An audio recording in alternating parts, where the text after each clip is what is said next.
कितने भी ईमानदार आदमी को आप प्रधानमंत्री बना दो, अगर सिस्टम वही है तो या तो सिस्टम में वो लूट करेगा, नहीं तो वो सिस्टम उसको निकाल के बाहर फेंक देगा, क्योंकि ये सिस्टम लूट को ही पसंद करता है और कुछ पसंद नहीं है इस सिस्टम को।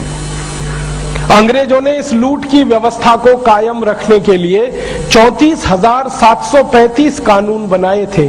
दुर्भाग्य से वो सारे कानून अभी तक इस देश में चल रहे हैं, लूट की व्यवस्था को ही मजबूत करने के लिए।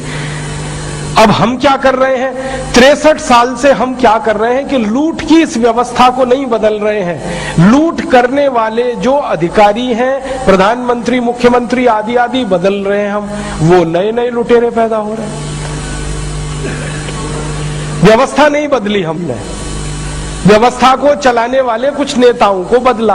कुछ ऐसी कहानी है कि अंग्रेजों ने जो व्यवस्था की कार बनाई, वो कार हमने नहीं बदली, कार के ड्राइवर को बदलने की कोशिश की पिछले 63 साल।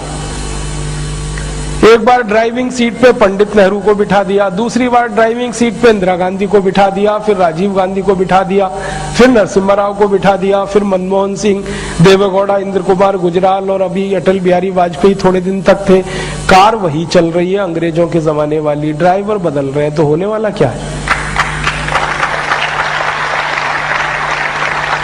माने व्यवस्था हम वही चलाएं और उस व्यवस्था में लोगों को बदलते जाएं। लोग क्या कर लेंगे जब तक व्यवस्था नहीं बदलेंगे? आप कितने भी ईमानदार आदमी को आप प्रधानमंत्री बना दो, अगर सिस्टम वही है तो या तो सिस्टम में वो लूट करेगा, नहीं तो वो सिस्टम उसको निकाल के बाहर फेंक देगा, क्योंकि ये सिस्टम लूट को ही पसंद करता है और कुछ पसंद नहीं है इस सिस्टम को। आप जानते हैं, इस अंग्रेजों के बनाए गए व्यवस्था तंत्र में भारत के कई ईमानदार लोग गए और सिस्टम ने उनको बाहर फेंक दिया, क्योंकि वो लूट पसंद नहीं थे। सिस्टम ने फेंक दिया उनको बाहर, नहीं चलने दिया।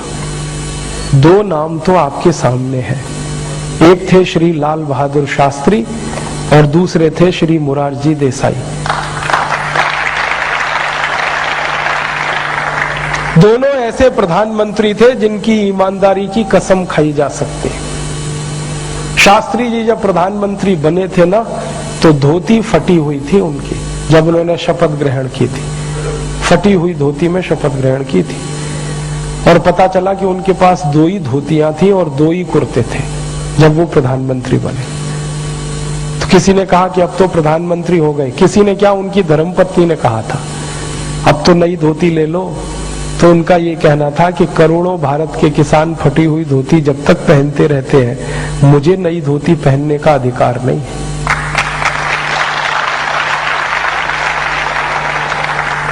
ऐसे ईमानदार प्रधानमंत्री जब घुसे सिस्टम में, तो सिस्टम ने उनको बर्दाश्त नहीं किया, निकाल के फेंक दिया, मार डाला, हत्या कर दी उनकी।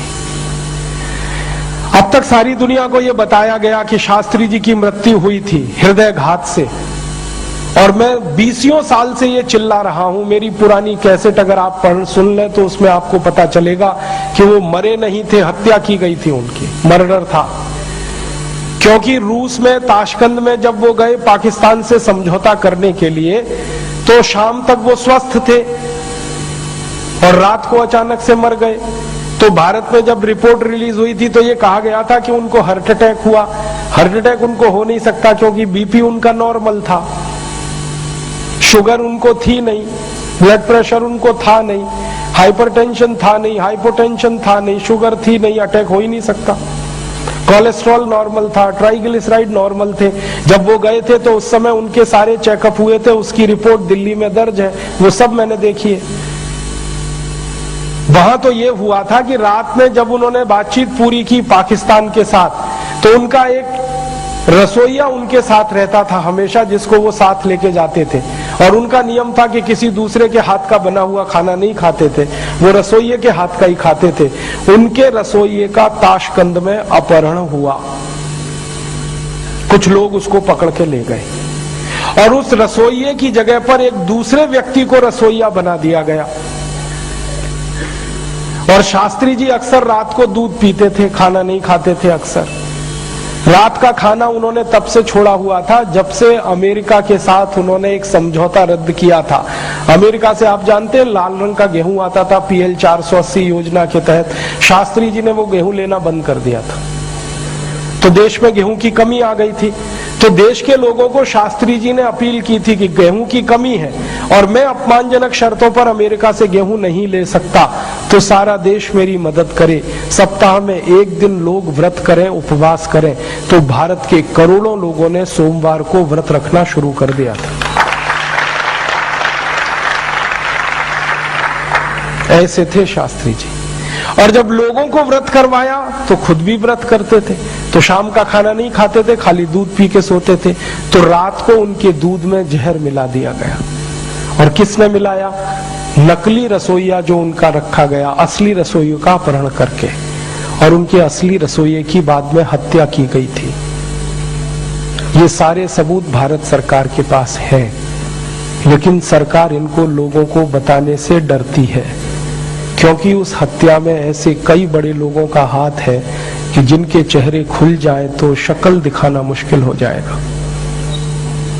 कारण एक ही था कि सिस्टम में शास्त्री जी फिट नहीं थे, क्योंकि वो बहुत ईमानदार थे। ये सिस्टम ईमानदार लोगों को बर्दाश्त नहीं करता, क्योंकि ये लूट का सिस्टम है, इसमें ईमानदार आदमी रह ही नहीं सकता।